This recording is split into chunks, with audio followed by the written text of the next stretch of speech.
Yang ketiga, korupsi di era Jokowi telah jauh melampaui korupsi di era-era sebelumnya. Berapa kasus besar?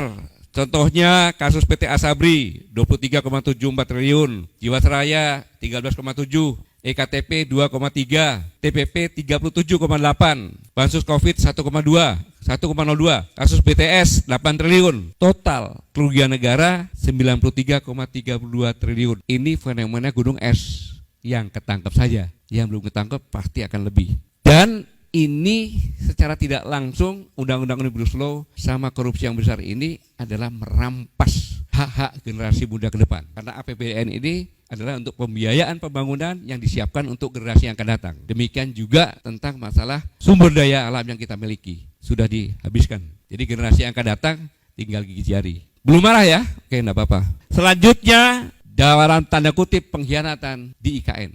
Ini yang membuat lebih marah lagi. Bayangkan, di China, Jokowi menawarkan konsesi 34.000 hektar lahan di IKN kepada Xi Jinping. Dan menurut peraturan pemerintah nomor 12 tahun 2023, konsesi tersebut atau HGU sampai 190 tahun.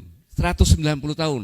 Belanda coba 75 tahun HGU-nya, kolonialisme. Serta HGB, hak guna bangunan, dan 160 tahun bagi investor di ibu kota negara. Bayangkan itu. Sedangkan kita di sini cuma 30 tahun sertifikat. Iya kan? Bayangkan. Dan Presiden Jokowi juga minta Cina menyusun detail desain IKN. Untuk apa kita punya arsitek, ya, insinyur, universitas yang ada di kita semuanya?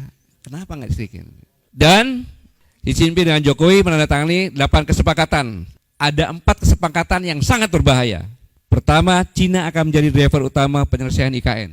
Kedua, kewajiban Indonesia untuk mengajarkan bahasa Cina di sekolah-sekolah. Saya ingatkan bahwa kita ada hubungan diplomasi. Sejarah Singapura, ketika Singapura memutuskan untuk menjadi negara industri, karena dia nggak punya apa di sana, maka Singapura secara diam-diam menawarkan untuk tenaga insinyur dari Cina masuk ke Singapura, karena tidak punya hubungan diplomasi. Akhirnya masuk ke sana. Kemudian diadakan bahasa Cina sebagai bahasa nomor 2, bahasa Singapura. Jadilah sekarang seperti ini. Bahasa induknya tergiris, bahasa Cina yang jadi.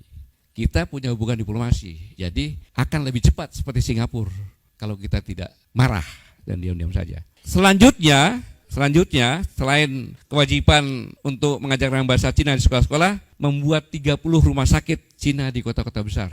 30 rumah sakit di kota-kota besar.